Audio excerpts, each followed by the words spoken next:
भूतानि वर्तमाने समये तेभ्यो जिनेभ्यो नमः। बोलिए कल्पत्रु में शांतिनाथ भगवान की जय। चारित्र चक्रवर्ती प्रथमाचार्य शांति सागर जी महाराज की। सिस्टम पट्टाधीश भारत गौरव समाधि सम्राट गुरुदेव आचार्य अभिनंदन सागर जी महाराज की जय। गुरु हस्ते ने सप्तम पट्टाधीश आचार्य भगवान अनेकांत सागर जी महाराज की जय। दीक्षा प्रदाता गुरुदेव दया सागर जी महाराज की पंडित कारिका शिरोमणि श्री ज्ञानमती माता जी की जय। जय। जय बोलिए चर्या शिरोमणि घणिनी आरिकाशी शुभोषणमती माता जी की जय। विशेषता आती है तीव्र भाव से, मंद भाव से, ज्ञात भाव से, अज्ञात भाव से, कुछ उसका अधिकरण मीन्स आधार, और वीर्य विशेष स्टेमिना पावर, हमारा हम कितना कसाय अधिक से अधिक कर सकते हैं या कसायों पर कितना अधिक नियंत्रण कर सकते हैं। तो तीव्र भाव, यहाँ कसाय लेना, कसाय पूर्ण जो भाव, कोई बाह्य निमित्त मिल जाते हैं और अंतरंग निमित्त उस कसाय का उदय, और उसके कारण तीव्र कसाय होती है। और इतनी तीव्र कसाय होती है कि उसे करने के बाद वो पश्चाताप करता है, परंतु कर लेने के बाद पश्चाताप करना, समझदारी इसमें है कि हम उसे उत्पन्न हो और तब उस पर नियंत्रण करें। पीछे पछताए हो क्या चिड़िया चुग गई खेत। जब हमने तीव्र कसाई कर ली और अपना ही अहित अपने द्वारा कर लिया, जैसे कि भरत चक्रवर्ती तद्भव मोक्षगामी छायिक सम्यक दृष्टि भगवान के समन समाव शरण में 12 सभाओं में मुख्य श्रोता, इतनी विशेषताएं देखिए आप ध्यान से। उसके बावजूद भी जब तीव्र कसाय आई, तीव्र कसाय का भाव बना, उसे याद नहीं रहा कि ये चक्र वंशज पर नहीं चलता, और तीव्र कसाय के भाव में अपने भाई पर ही चक्र चला दिया। यह है तीव्र भाव का उदाहरण, तीव्र कसायों का उदाहरण। और इसके बाद आती है मंद कसाय। इसी घटना में भगवान बाहुबली का स्मरण कीजिए। जिस समय मल्ल युद्ध चल रहा था, बाहुबली ने चक्रवर्ती को अपने हाथों पर उठा लिया, पर उनकी मंद कसाई थी, उन्होंने भरत चक्रवर्ती को जमीन में पटका नहीं, आहिस्ते से रख दिया कि मेरे बंधु को, मेरे भाई को कुछ हो ना जाए। ये क्या है? मंद कसाय। दोनों प्रतिद्वंदी हैं, पर एक की कसाय तीव्र कसाय और एक की कसाय मंद कसाय। तो भरत बाहुबली का युद्ध हमें मंद कसाय और तीव्र कसाय का साक्षात एक नमूना है, हमारे सामने एक उदाहरण है, तो हमें इनसे बचना चाहिए। अब आगे बात आती है ज्ञात भाव और अज्ञात भाव। बुद्धिपूर्वक प्री प्लानिंग, हाँ मुझे ये कसाय करनी पड़ेगी, नहीं तो कैसे काम चलेगा। इस प्रकार अशुभ शुभ प्रवृत्ति में वह बुद्धि पूर्वक सोच समझकर अपने डिसीजन लेके क्रिया करता है। शुभ क्रियाएं कर लेना बहुत अच्छी बात है, परंतु कभी कभी क्या बहुसंकट आज पंचम काल में अज्ञात भाव में अशुभ प्रवृत्ति ज्यादा हो जाती है। वशिष्ठ मुनि आहार के लिए निकले, 1 महीने के उपवास के बाद एक बार निकलते थे, 6 महीने तक आहार नहीं मिला, बड़ा शाम में भाव था, मेरी कर्म निर्जरा हो रही। परंतु जब छठे बार भी पड़गहन नहीं हुआ, गांव के बाहर निकले तो एक महिला ने कहा ये राजा कितना पापी है, आहार देता भी नहीं और देने भी नहीं देता। मैं आपको कहानी नहीं सुना रही, दृष्टांत। महापुरुष भी इस कसाय से अछूते नहीं रह पाते कभी कभी। तो वशिष्ठ मुनि ने तुरंत वहां निदान बंद कर लिया कि इस राजा का पुत्र होकर इसको बदला लूंगा। ये क्या हो गया? ज्ञात, जानकारी में, बुद्धिपूर्वक, आक्रोश में, फिर भी बुद्धिपूर्वक किया। अज्ञात भाव। उस नगर का राजा सोच रहा था ऐसे मासोबासी मुनि महाराज का आहार मेरे घर में महल में होना चाहिए, इसलिए पूरे राज्य में डिंडोरा पिटा दिया, अनाउंस करा दिया कि कोई भी चौका नहीं लगाएगा, ताकि महाराज जी मेरे घर ही आ जाएं।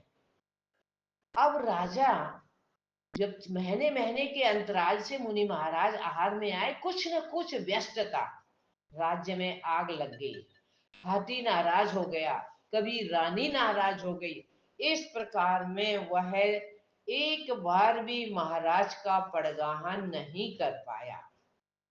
अब उसने ऐसा करके अंतराय कर में तो बांधा, परंतु अज्ञात भाव में। उसकी भावना नहीं थी कि मैं राजा को आहार ना दूं, भावना तो बहुत अच्छी थी, परंतु प्रमादचर्या, आलस्य, लापरवाही और राज्य के प्रति आसक्ति, इसके कारण अज्ञात भाव में इस राजा ने बहुत कर्म बांधा, बहुत आश्रव किया।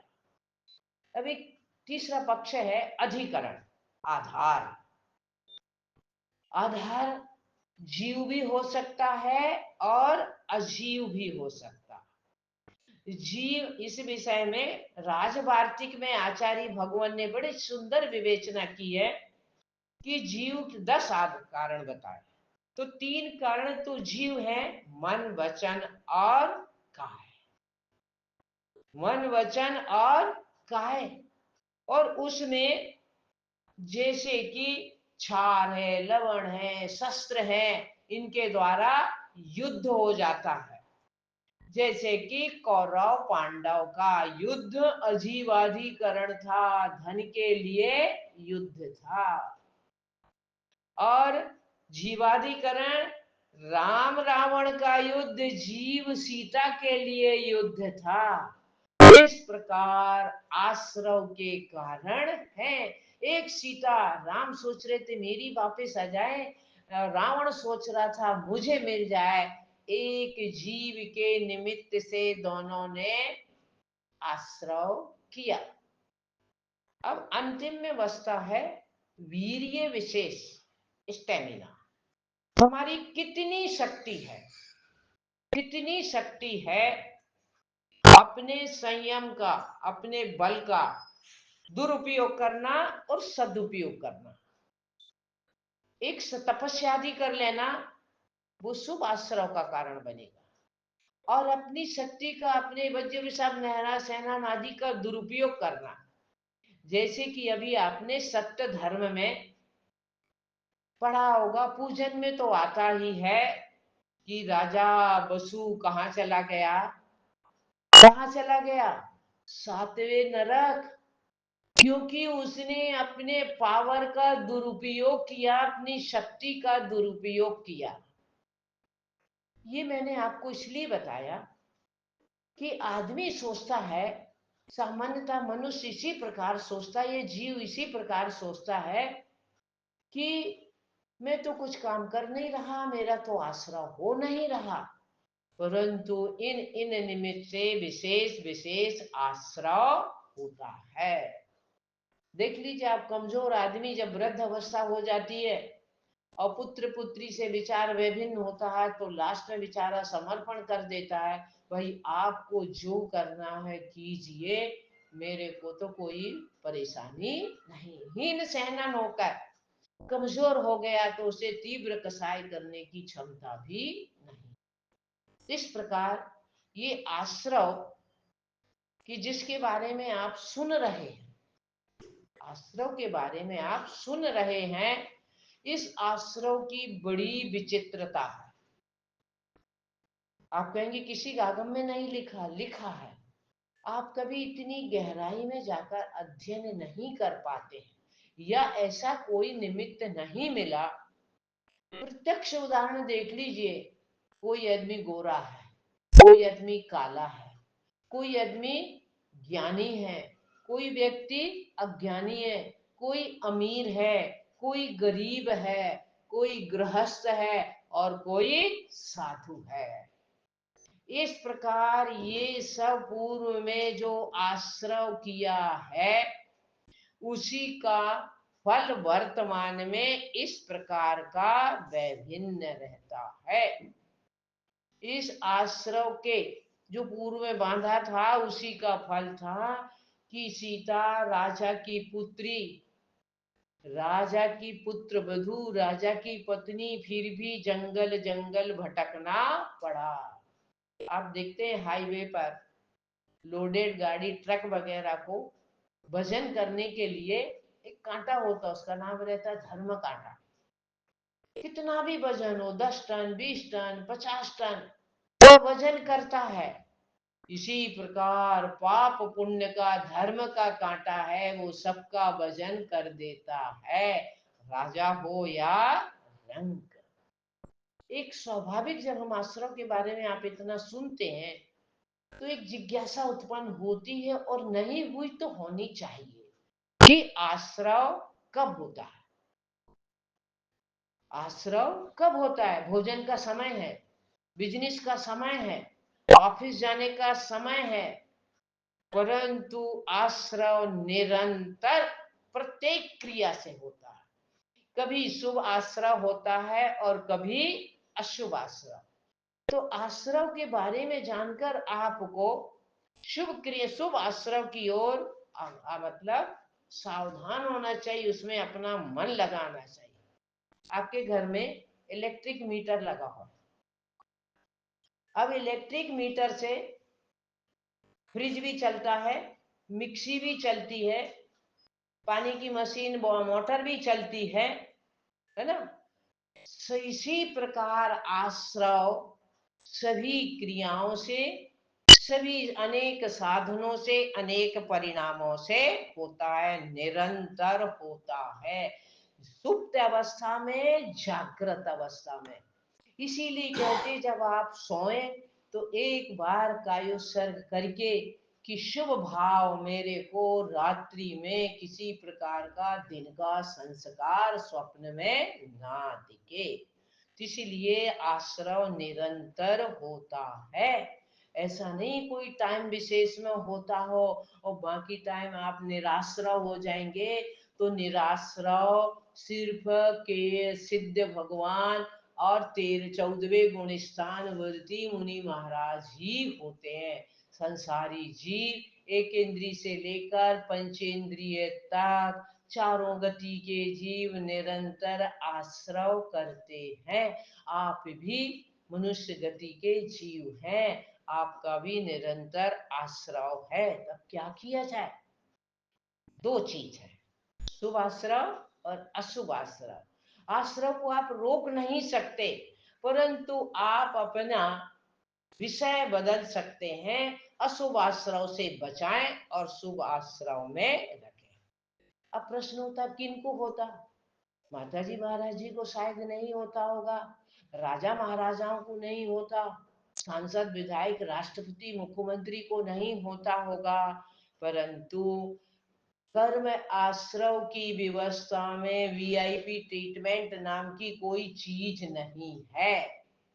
जीव मात्र को जहाँ कषाय और योग है उनका आश्रव, उनको आश्रव होता रहा। को हमको सबको कषाय है, हमें भी है। साधु की सभी कषाय नहीं गई हैं, कुछ कषाय जाती हैं। तो आपकी तो सभी तो वीआईपी ट्रीटमेंट नहीं है। सतत जागृत रहें। कहीं पर जब ड्यूटी पर रहते तो हमें अलर्ट रहना पड़ता, हमारा बॉस ना आ जाए और मेरी कोई गलत उसको देखने में ना आ जाए। परंतु आप यहाँ स्वयं बॉस हैं, स्वयं ही मुख्य हैं। अपनी भावनाओं को स्वयं परखें और स्वयं जागृत रहें। अब प्रश्न आता है कि इस अशुभ क्रिया का नियामक नियंत्रक कोई महासत्ता होगी, कोई ऐसा ईश्वर होगा जो इन्हें नियंत्रण करता होगा। परंतु मैं आपसे बात कहूं कि ऐसी लैपटॉप पे जैसा आपका कार्यक्रम फिक्स कर लेते हैं ना आप, ऐसा लैपटॉप पे कोई कार्यक्रम फिक्स नहीं है कि सुबह ज्ञानावर्णी कर्म का बंद होगा, मध्याह्न में दर्शनावर्णी कर्म का बंद होगा, आयु कर्म का होगा, 4 बजे देखो तो गोत्र कर्म का बंद होगा। ऐसा कोई कार्यक्रम नहीं, फिक्स नहीं है। ये आपकी भावना ही आपके कार्यक्रम को निर्धारित करती है। जैसे 7 कर्म निरंतर आश्रय हो रहा है, और इसको अगर नियंत्रण में कर सकता तो यह स्वयं जीव, सबसे बड़ा कर्ता धर्ता यह जीव है, जो स्वयं निर्णय, आप स्वयं तो निर्णय करते हैं ना कि मेरे को आज कौन सी ड्रेस पहनना है, कौन सी ड्रेस पहनना, ये आपकी पसंद है, आप मनपसंद ड्रेस पहनते हैं। कोई कह दे जी आपको ये ड्रेस अच्छी नहीं साहब मेरे को तो बहुत पसंद है। ठीक इसी प्रकार आपको ही निर्णय करना है कि मेरे को शुभ आश्रय होना चाहिए या अशुभ आश्रय, किस आश्रय से जुड़ना है। ये निश्चित है आश्रय रहित अवस्था आपकी नहीं है, हमारी भी नहीं है। अब किससे करना, बात ये रही कि हम प्रति पल, प्रति क्षण, प्रति श्वास में हम ये प्रयास करें जागृत रहें। जब आप लोग कार ड्राइव करते हैं कितने अलर्ट रहते हैं, है ना, क्रॉसिंग की लाइट का भी नियम पालन करते हैं, किस साइड टर्न होना इसका भी नियम पालन करते हैं, मुझे किस रूट पर जाना इसका भी ध्यान रहता है। इसी प्रकार प्रति क्षण आपको याद रहना चाहिए कि मुझे पापाश्रय नहीं करना है, पुण्य आश्रय ही करना है। क्यों? आप कहोगे माता जी संसार का कारण ये और संसार का कारण ये, नहीं जी, दोनों में बहुत डिफरेंस है। आपको पानी वाली चाय पिलाई जाए और दूध वाली चाय पिलाई जाए, दोनों में डिफरेंस है या नहीं है? सोचिए आप, दूध वाली चाय में टेस्ट है, मन प्रसन्न होता है, और पानी वाली चाय में मूड बिगड़ जाता है, अरे सुबह से पानी की चाय मिल गई। ठीक इसी प्रकार आचार्य कुंद कुंद देव स्वामी प्रवचन सार में कहते हैं पुण्य फला अर्हंता, ये आप पुण्य का ही खा रहे हैं, पुण्य की ही आप सुविधाएं ले रहे हैं। आपके पास सुनने के लिए कान है, देखने के लिए आंखें हैं, और बोलने के लिए नमोकार मंत्र पढ़ने के लिए आपके पास वचन वर्गणाएं हैं। ये सब पुण्य से मिलती है, पाप से नहीं मिलती है। इसीलिए हमेशा याद रखें कि पुण्य आश्रय। अब आपके सामने समस्या है कि आप लोग सुनते रहते पुण्य है, पुण्य है, जैसा पाप है। परंतु आपको सच कहूं, जो पुण्य है का गाना गाने वाले, पुण्य है की विवेचना करने वाले, पुण्य है आपको समझाने वाले, सबसे ज्यादा पुण्य का उपयोग करते हैं। पुण्य है लगता है पर पुण्य का लड्डू दोनों हाथ से खाना चाहता है। जो पुण्य है की विवेचना करते हैं सबसे महंगी गाड़ी में आते हैं। एक दिन कभी भी ऐसा न हुआ बिगर प्रेस कपड़े पहन के आए, धुला हुआ कपड़ा सीधा पहन के आ जाए, नहीं, बैठने की भी अच्छी व्यवस्था चाहिए, अच्छे बड़े हाल में प्रवचन चाहे सुनना करना चाहते हैं, पुण्य की सुविधाएं तो भोगना चाहते, पुण्य का लड्डू खाना अच्छा लगता है, परंतु पुण्य कमाना नाना करके खाने की आदत होती है किसी की। आचार्य भगवान ने ग्रंथ में स्पष्ट हमारे आचार्य कहते हैं कि यह जीव पुण्य तो करना नहीं चाहता पर पुण्य का फल भोगना चाहता है। पद्मनंदी पंचविंशति में आचार्य भगवान पद्मनंदी ने कहा है, जिस ग्रंथ को पढ़कर गणनी आरिका ज्ञानमती जी को वैराग्य हुआ, उस ग्रंथ में उल्लेख है कि यह काल की विडंबना है कि यह जीव पुण्य नहीं करना चाहता, परंतु पुण्य का फल। और आज की वर्तमान में सबसे मेन प्रॉब्लम यही हो रहा, सबसे बड़ी समस्या। अब आदमी को संतान मोह तो कम हो गया है, परंतु पंथ और संत का मोह ऐसा लग गया है कि वह जिन अच्छे कार्यों को करता आ रहा था, पुण्य, साधु सेवा, स्वाध्याय, पूजन, अभिषेक, इन क्रियाओं को हे जानकर अब इन्हें छोड़ने, क्यों? उस विचारधारा के प्रति मोह हो गया। व्यापारिक समस्याएं, पारिवारिक समस्याएं कम हो गई हैं, पर एक आध्यात्मिक समस्या सामने है कि जो पुण्य को हे कहता है, पर प्रातः काल से संध्या काल तक पुण्य का फल भोगता है। अंत में आपको कहूंगी, आपके पास बहुत से कार्ड हैं, आधार कार्ड है, सिम कार्ड है, पैन कार्ड है, आइडेंटिटी कार्ड है, डैश टेस्ट है ना, ये तो हम सुन लेते हैं आपसे, हमारा साधु जीवन इनसे कोई संपर्क नहीं। पर मैं आपको कहूंगी, इन सब पर कोई भारी है तो पुण्य का कार्ड।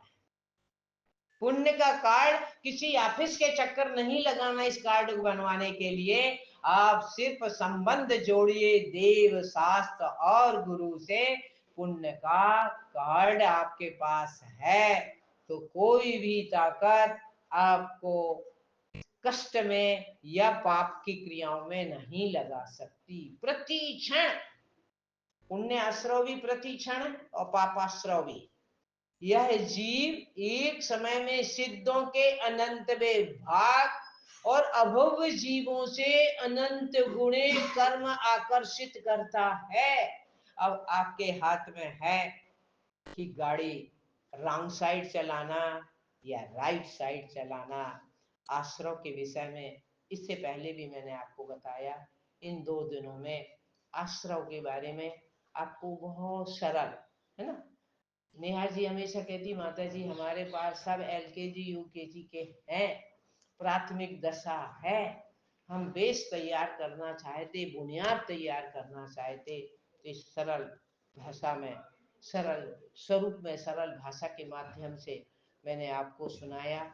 अब आवश्यकता इस बात की है कि जब जिंदगी में जिए तो याद रखें कि मुझे पाप आश्रव से बचना है और शुभ आश्रव में निरंतर लीन रहना, शुभ आश्रव के साधनों को जुटाते रहना है और पाप आश्रव के साधनों को अपने से दूर करते रहना।